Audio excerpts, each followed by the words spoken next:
Hello மக்களே, இது என்றும் ஜப்ரோ வாய்ஸின் எலிவேஷன் 25 வழங்கும் ட்ரெண்டிங் பேசலாம். நான் உங்கள் லக்ஷ்மி பிரசாந்த். நான் ஜெயகாந்த். அந்த வகையிலே ட்ரெண்டிங் பேசலாம்ன்ற நிகழ்ச்சியில் வாரம் வாரம் நிறைய ட்ரெண்டிங்கான விடயங்கள் பார்த்து கொண்டிருக்கோம். இந்த வாரத்தில் நாங்கள் என்ன பார்க்க போகிறோம்னு சொன்னால், மீம்ஸ் நிறைய எடுத்து வச்சிருக்கோம். அது நம்ம வாழ்க்கையில ரொம்ப ரிலேட்டடானது. என்ன லட்சுமி பிரசாந்த்? ஆமா ஜெய்கே, இப்ப எல்லாம் நம்ம ஃபேஸ்புக் இன்ஸ்டாகிராம்லாம் பார்க்கணும் போனாலே அங்க மீம்ஸா கொட்டி தள்ளுது. அதெல்லாம் பார்த்து நம்ம சிரிச்சு வயிறு சேர்த்து கிடைக்குது. ஸோ அந்த மாதிரி சில மீம்ஸ்களை எடுத்து தான் உங்களுக்காக நாங்கள் ப்ரொடியூஸ் பண்றதுக்காக இன்னைக்கு நாங்கள் எடுத்து வந்திருக்கோம். ஸோ அந்த வகையில முதலாவது மீம்ஸ் நாங்கள் பார்க்கறது என்னன்னு சொன்னா, அம்மா சொல்றாங்க, ரியல் டைம் 7 மணி, டேய் 8 மணியாக போகுது, எலும்புடா. இப்படிப்பட்ட வரிகள் என்ன பிரச்சனை? உண்மையை சொல்லணும்னா, யாரெல்லாம் லேட்டா எந்திரிக்கிறீங்களோ அவங்களுக்குலாம் இந்த மீம்ஸ் ரொம்பவே சூட்டபிளா இருக்கும். நாங்களாம் வீட்டுக்கு போய் லேட்டா எந்திரிக்கும் போதெல்லாம் அம்மா போய் டைம் சொல்லி தான் நம்ம எல்பியில் உட்காந்துருக்காங்க இப்போ வரைக்கும். ஸோ அவங்களுக்குலாம் இந்த மீம்ஸ் ரொம்ப சூட்டபிளா இருக்கும்னு நான் நினைக்கிறேன். ரெண்டாவது மீம்ஸ் பிரசாந்த் ஸ்பெஷலாக நம்ம 2 பேத்துக்கு ரொம்ப ரிலேட்டடானது. என்னன்னு சொன்னா, தம்பி நீங்க என்ன செய்றீங்க? நான் யூனி படிக்கிறேன். ஆனா தேவையில்லாத வேலையை தெளிவா பாக்குறேன்னு சொல்லுங்க. உண்மையான ஜேகே, நம்மலாம் இப்போ யூனிவர்சிட்டி படிக்கும் போது நம்ம நிறைய விஷயங்களை என்ஜாய் பண்ணி நல்லா தான் இருக்கும். இருந்தாலும் நம்ம தேவையில்லாத வேலை ஒன்று செய்யணுமோன்ற இது நம்ம மைண்டில் போயிட்டே இருக்கு. ஸோ யாரெல்லாம் யூனிவர்சிட்டி படிக்கிறீங்க அவங்களுக்குலாம் இது ரொம்ப சூட்டபிளான ஒரு மீம். டைம் சூட்டபிளாக இருக்கணும். மூணாவது, நான் நண்பனை எடுக்கும் ஃபோட்டோ. அந்த பில்லா படத்தில் அஜித்த ஃபோட்டோ இருக்குமே ஸ்விம்மிங் பூலில், அந்த ஃபோட்டோ. அவன் என்ன எடுக்கும் ஃபோட்டோ, ஸ்விம்மிங் பூலில் அந்த கொமெடியன் இருப்பாரு, அந்த மீம்ஸ் போட்டிருக்காங்க.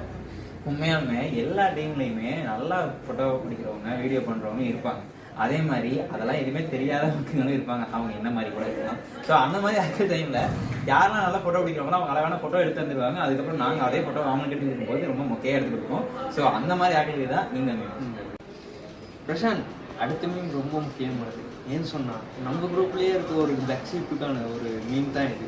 என்னன்னு சொன்னா, தடிமாடு மாதிரி வளர்ந்துருக்கியே, தாடி வளர்ந்துருக்கா. யாரெல்லாம் தாடி வளராத ஃப்ரெண்ட்ஸை வந்து ஃப்ரெண்டாக வச்சிருக்கீங்களோ அவங்கெல்லாம் இந்த மீமை கண்டிப்பாக டேக் பண்ணி விடுங்க. நிறைய பேர்த்த பண்ண வேண்டியது இருக்கு, நம்ம ஹாஸ்டல்லையே. ஆமாங்க. அடுத்து, வகுப்பறையில் தேர்வுத்தாள்களை திருத்திக் கொண்டிருக்கும் போது திடீரென ஆசிரியர் நம்மை பார்ப்பார். உண்மையாலும் ஜேகே, எப்பெல்லாம் நான் 7வது டைம்ல எப்பெல்லாம் பேப்பர் திருத்தும் போது திடீர்னு நம்மளை சார் பார்ப்பார் இல்லையா, ஒரு பேரை நம்ம பேப்பர் தான் திருத்துறாரோ அப்படின்ற சந்தேகம் அந்த டைம்ல நமக்கு கண்டிப்பா வரும். அது பார்த்து அடியும் வாங்க.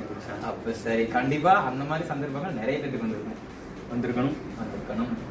அடுத்து, என் அனுபவத்துல சொல்றேன், உன் வாட்ஸ்அப் குரூப்ல வாய்ஸ் மெசேஜ் வந்தா வீட்டுக்காரருக்கு முன்னால ப்ளே பண்ணிடாத. கண்டிப்பா நான் இங்கேருந்து ஹாஸ்டல்ல இருந்து வெக்கேஷன் செமஸ்டருக்குலாம் வீட்டுக்கு போனேன்னா அந்த குரூப்ல போட்டு வாய்ஸ் மெசேஜை பார்க்கறதுக்கு ரொம்ப பயப்படுவேன். அதனால அந்த மாதிரி விஷயங்கள்லாம் கண்டிப்பா வீட்டுக்காரங்க முன்னுக்கு செஞ்சிடாதீங்க. நான் அதனால தான் போற மணிக்கு அடிச்சுட்டே வருது. அது ரொம்ப முக்கியமான விஷயம். அடுத்த விஷயம், அம்மா என்னை குப்பை தொட்டில இருந்தா எடுத்த. அம்மா சொல்றாங்க, அட போடா, குப்பை தொட்டில இருந்து எடுத்திருந்த ஒரு நல்ல பிள்ளைய எடுத்து இருக்க மாட்டேனா. சில வீடுங்கள்ல டெரர் மம்மிஸ் இருப்பாங்க. அவங்கலாம் இந்த மாதிரி விஷயங்களை கண்டிப்பா சொல்லுவாங்க. எங்க மாட்டெல்லாம் போனா இதெல்லாம் ரொம்ப அழகா சொல்லுவாங்க. ஸோ அவங்களுக்குலாம் அதெல்லாம் டேக் பண்ணி விடுவாங்க. நமக்கு அடுத்து ரொம்ப ரிலேட்டடானது பிரசாந்த், படிக்கிறதுக்கும் ஆளை பார்க்கறதுக்காகவும் லெக்சர்ஸ் ஒழுங்கா போற உங்க உலகம் வேற, 80% அட்டெண்டன்ஸ்க்காக போற எங்க உலகம் வேற. சத்தியமா இருக்கே, நான்லாம் 80% அட்டெண்டன்ஸ்க்காக தான் லட்சம் போறது. ஸோ அந்த மாதிரி ஆக்கள் யாராச்சும் இருப்பீங்களா, அந்த மீம் உங்களுக்காக தான். அந்த வகையிலே பிரசாந்த், இந்த வீக் நம்ம மிகவும் ட்ரெண்டிங்கான மீம்ஸ் எல்லாத்தையும் கண்டு கழிச்சோம். என்ன சொல்றீங்க? நான் நினைக்கிறேன் மக்களே, எடுத்துகிட்டு வந்த அவ்வளோ மீம்ஸும் உங்கள் அனைவருக்கும் பிடிச்சிருக்கும் இருக்கும். ஸோ கண்டிப்பாக இதெல்லாம் என்ஜாய் பண்ணியிருப்பீங்கன்னு நினைக்கிறேன். ஸோ அடுத்தும் ஒரு அழகான ஒரு ட்ரெண்டிங்கான விஷயத்தோட உங்களை சந்திக்கும் வரை விடைபெறும் நான் உங்கள் லட்சுமி பிரசாந்த். நான் ஜெயகாந்த். நன்றி.